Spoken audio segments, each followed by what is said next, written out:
안녕하세요. 아침마다 새로우니 방배동교회 이성진 목사입니다. 1월 27일 월요일 아침입니다.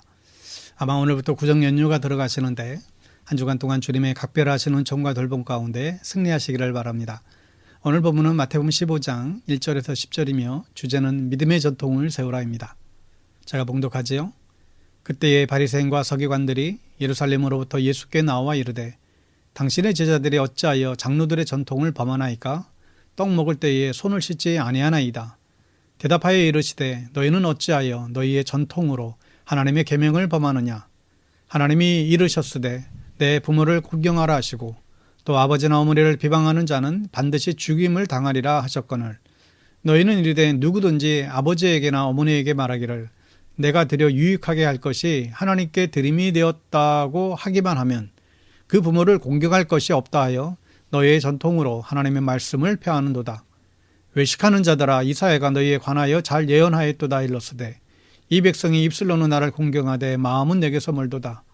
사람의 계명으로 교훈을 삼아 가르치니 나를 헛되이 경배하는도다 하였느니라 하시고 무리를 불러 이르시되 듣고 깨달으라. 아멘.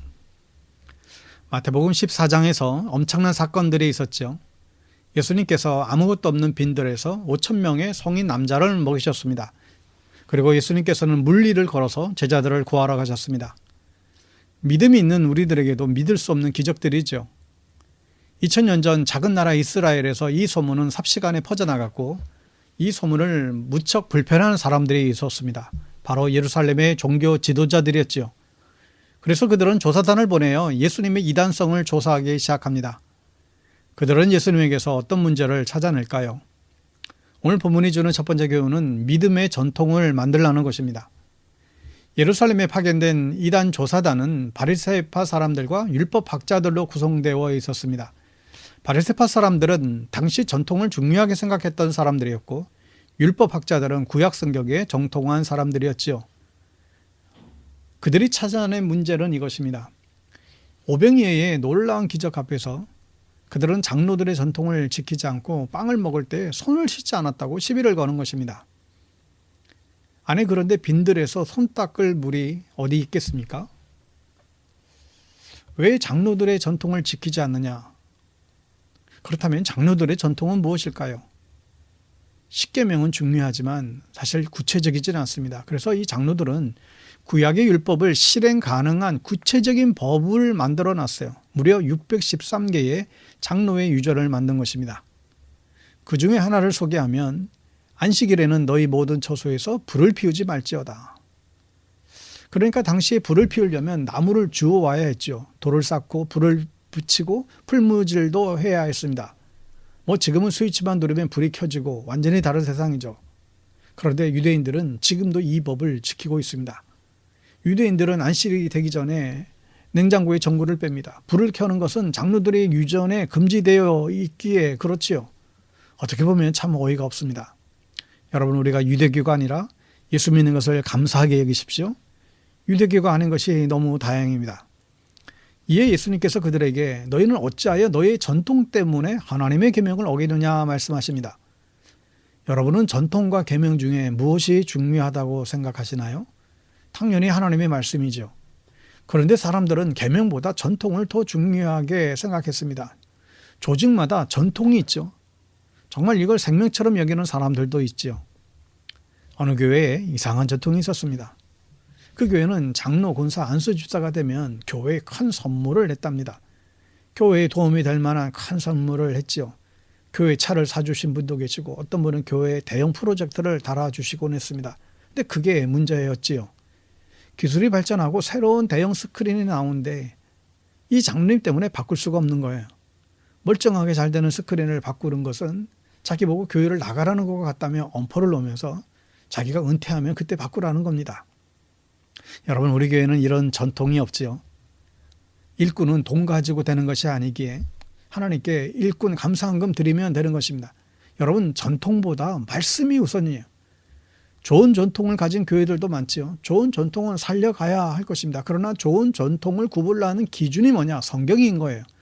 성경에 맞는 좋은 전통들이 많은 교회가 참 좋은 교회입니다. 여러분 우리 교회에도 전통이 있을까요? 생각해 보세요. 역사가 있으면 전통이 있어야 됩니다. 우리 교회는 어떤 전통이 있나요? 있다면 그 전통이 바른 전통인가요? 나쁜 전통인가요? 성경에 비추어 보면서 좋은 전통, 아름다운 전통을 계속해서 세워나가시기를 바랍니다. 역사보다 더 아름답고 깊은 전통이 우리 중에 넘치기를 축원합니다. 두 번째 교훈은 성경보다 중요한 것은 없다라는 것입니다. 하나님께서는 10계명, 5계명에서 아버지 어머니를 공경하라고 가르치셨죠. 그러나 사람들은 다른 법을 만들었어요. 그것은 하나님께 드릴 것이라면, 하나님께 드릴 것이라고 선포하면 하나님께 드리지 않아도 된다는 것이죠. 여러분, 하나님이 먼저인가요? 아니면 부모님이 먼저일까요? 당연히 하나님이 먼저여야 됩니다. 그래서 고르반, 하나님께 드림이 되었다라고 말하면 하나님께 드리는 것이니 아무도 손대지를 못합니다. 이처럼 하나님께 드리는 것은 귀하고 하나님과 했던 약속은 지키는 것이 옳습니다. 그러나 당시 사람들은 이것을 교묘하게 악용한 것이죠. 하나님께 드리는 것이 아까우니까 하나님 핑계대고 안 내는 거예요. 초대교회 아나니와 삽비라 이야기가 이와 같습니다. 이들은 자기의 전 재산을 하나님께 드리기로 약속했지만 약속한 뒤에 마음에 시험이 들어서 어차피 하나님께서는 불평이 없으시니 반만 바치고 반은 우리가 쓰자. 이렇게 약속을 어기고 속인 것이죠. 여러분, 하나님께서 이런 것을 원하실까요? 하나님께서 자기 것을 부모들에게 빼앗길까 봐 십계명을 만드셨을까요? 전혀 그렇지 않아요. 하나님의 마음을 몰라도 너무나 모르는 겁니다. 빚을 져서 빚쟁이들에게 모든 것을 다 뺏기게 되었습니다. 그런데 안 뺏기는 비장의 카드가 있어요. 빚쟁이들 앞에서 코르반이라고 하면 됩니다. 그 돈은 하나님의 것이 되기 때문에 빚쟁이가 그 돈을 가져가면 하나님의 것을 도둑질하게 되는 결과를 낳게 되죠. 그러니 코르반이라고 얘기를 해서 그 빚을 갚지를 않게 만드는 그런 결과를 가져옵니다. 그러게 그 중에 일부만 헌금을 하고 또 나머지는 자기가 가지면 되는 것이죠. 사람들은 이렇게 하나님의 이름을 팔아서 자기의 배를 불렸습니다. 여러분, 하나님을 팔아서 자기 배를 불리는 행위를 해서는 안 될 것입니다. 경건을 이익의 재료로 삼지 말아야 됩니다.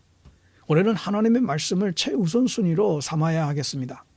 여러분, 우리에게는 교과서가 있어요. 영적인 교과서, 바로 성경입니다. 다른 어떤 것보다도 성경이 옳습니다. 이 책은 하나님의 말씀이고 이 책은 우리의 인생을 바꿔주는 말씀입니다. 그럼에도 이 성경을 무시하곤 하죠. 성경보다도 내 인생의 경험이 더 중요하고 우리 교회의 전통을 더 중요시 여기기도 합니다.